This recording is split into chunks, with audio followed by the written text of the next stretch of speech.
And what up, folks? My name is Doug McCain here for Chat Sports, and you're watching the NFL Daily. Today's topic, the Seattle Seahawks. What up, 12? We're breaking down the 2019 NFL Draft for the Seattle Seahawks. Every pick, we're throwing out grades. We want to get your grades on this year's draft. But before we do, head over to Twitter. Follow me at Doug_McCain. That's at Doug_McCain. All things Seahawks you'll find over there. So we're going to throw out grades in just a second, but I want to run down the picks really quick. So round one, pick number 29, they pick up LJ Collier, D lineman out of TCU. Then they go round two, pick 47, Marquise Blair, safety out of Utah. Then with the last pick of the second round, one of the shocks of the draft, they land DK Metcalf, wide receiver out of Ole Miss.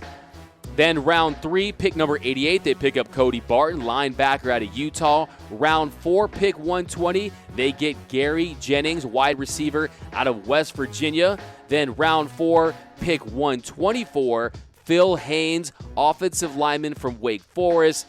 Then round four, 132, they go defensive back. They get Amadi out of Oregon. And then round 5, 142, Ben Burr-Kirven, linebacker out of Washington. Then round 6, pick 204, Travis Homer, running back out of Miami.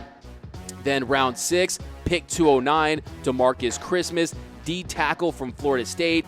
And then with their last pick, they go pick number 236 of the 7th round. They go John Ursua, wide receiver, Hawaii. So I'm throwing out my grade in just a couple seconds here, but before we do, my grading scale. Let's run down that grading scale right here. If you take a look, A, it's pretty simple. A equals great, B is good, C is average, D is bad, F is awful, fire everyone. You need to get up out of the building, dust off that resume, everyone's fired, okay? We're emptying the Legion of Boom on you, all right? So, what I would give this class, I thought about this long and hard, and I'm going B+.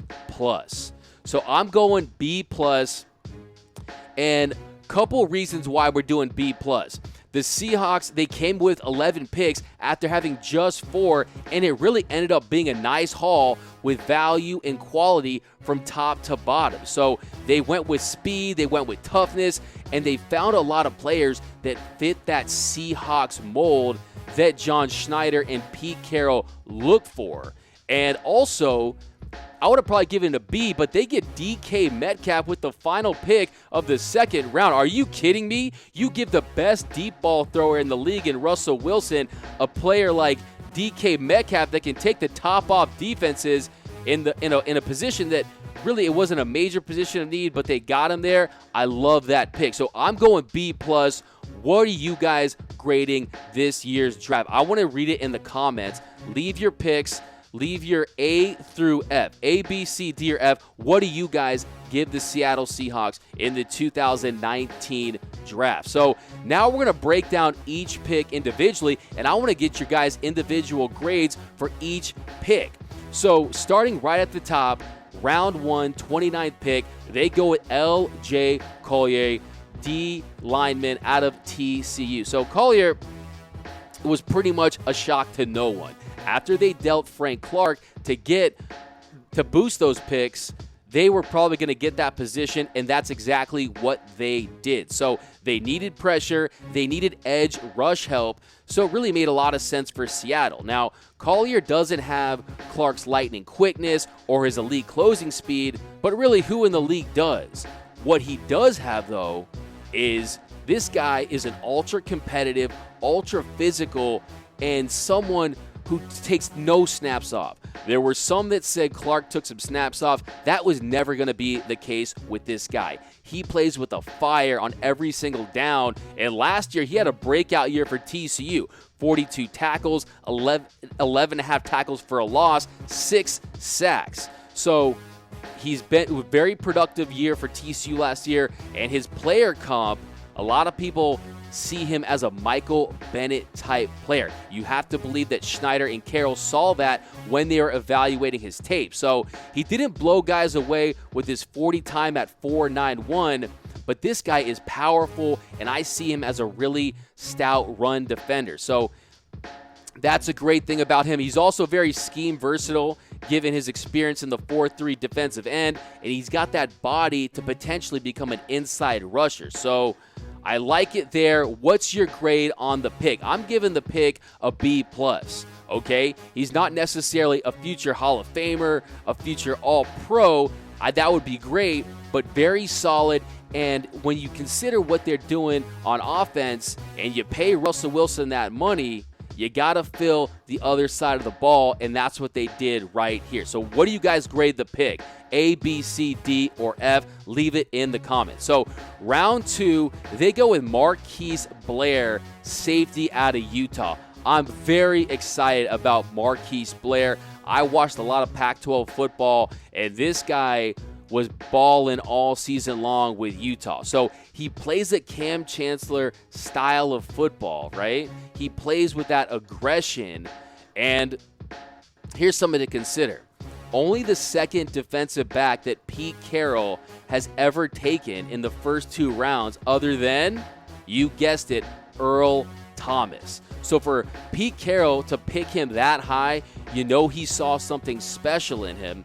And he can play strong safety, he can play free safety, so he can come down in that box, make tackles, and cover over the top. So he's got great range, an aggressive mindset, and he's very aggressive. Last year he had 3 targeting penalties, and this guy brings the wood. He plays with that reckless abandon, and sometimes it does lead to mistakes. His over-aggression can get the best of him sometimes. Over the last 2 seasons, he's missed 20 tackles total. So there's something to work on there, but he's athletic. He's got that 4.48 speed, and I really, really love watching him play. I give this one an A.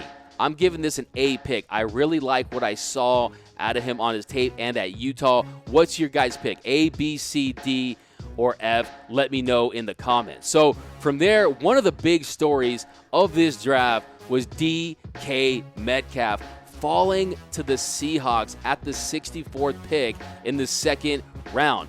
A lot of mocks had him as a first rounder, a potential top 15. Like, who knows where he could have landed based on this guy was a combine legend, right? I don't know if you guys saw the video. You should check it out where Pete Carroll takes off his shirt when he walks in the studios, and I'm going to do the same thing right here. No, I'm not going to do that, but if I was DK Metcalf, I'd be rocking around my shirt off all day long. But it was really a major coup for the Seahawks. So just look at this guy. Freakish size and speed. 4.3 40. 27 reps. A lot of debate about his 1% body fat. If any human can have 1% body fat, but if someone can, it's DK Metcalf. Now, there were concerns about his injury risk. He had that neck injury that might have scared teams off, and also his route tree. You know, he doesn't have all the routes in the arsenal, but what this guy does have is he has that explosive vertical ability, and he just takes the top off of defense. If you look at his tape, when the ball's in the air, he has that rare ability to just go into another gear. And with Russell Wilson, I'm telling you, this is the best deep ball throwing quarterback that we have in the NFL. For him to have someone like DK Metcalf, you throw in Lockett on the other side, that's a lot of speed to deal with on the perimeter. So I really, really love that pick, DK Metcalf. What do you guys grade the pick? A, B, C, D, or E, or F? It could be B for beastly, C for chiseled, A for abs. I'm giving this an A+. Yes, they could have gone corner here, and they probably need to fill that, but it's really a no-brainer. When someone like DK Metcalf falls at you at this spot, you got to roll with it. On to round 3, number 88. They go to Cody Barton, linebacker out of Utah. This is another player. Great motor all over the field. This guy makes plays. He's aggressive at the point of attack, consistent finisher, and last year he had a career-high 116 tackles. So this guy makes plays. I like that right here. I'm giving that a solid B. What do you guys rate the pick? A, B, C, D, or F? I'm going with the B. On to round 4, pick 120. They go with Gary Jennings, wide receiver out of West Virginia. One of the fastest players at the Senior Bowl.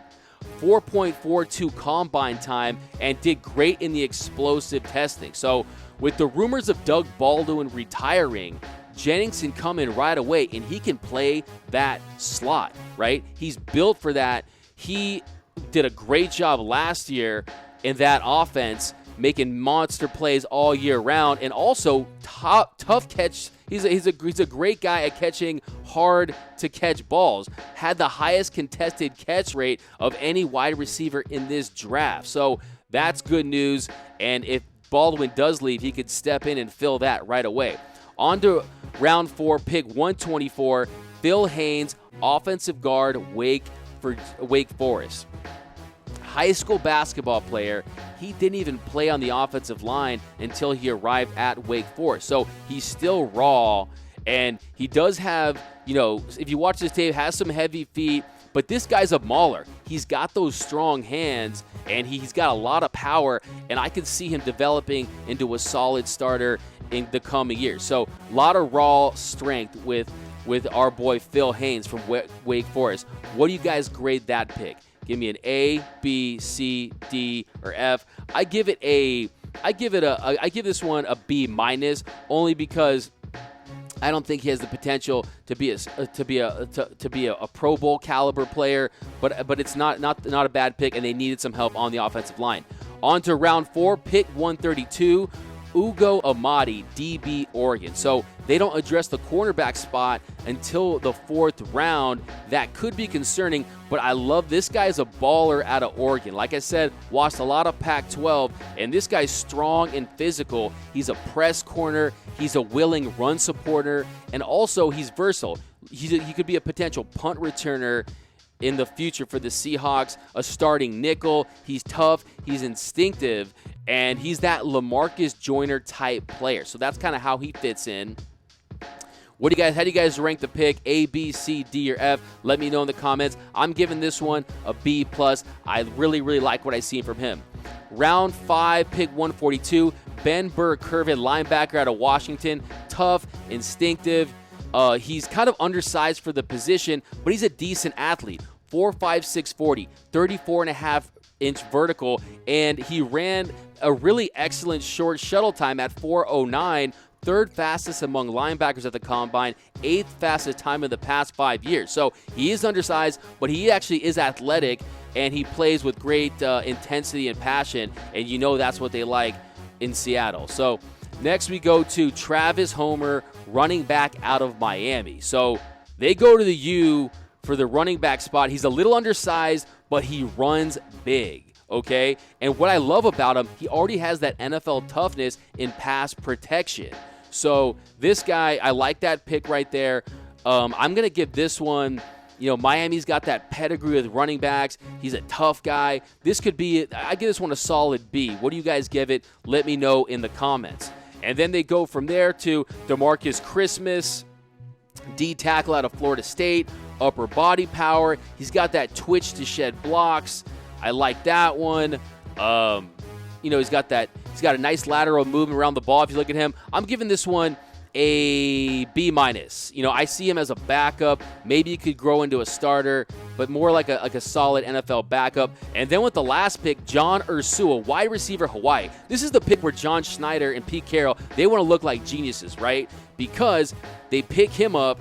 He's a little undersized as a slot receiver, but he led the nation with 16 touchdown receptions last year, and it gives them an opportunity to fill more spots if Baldwin leaves. So ideally, Baldwin stays, and he coaches up and mentors these future slot receivers, but it looks like he is going to leave, and they did address that spot. So you got that spot, and that's going to do it. So 11 picks.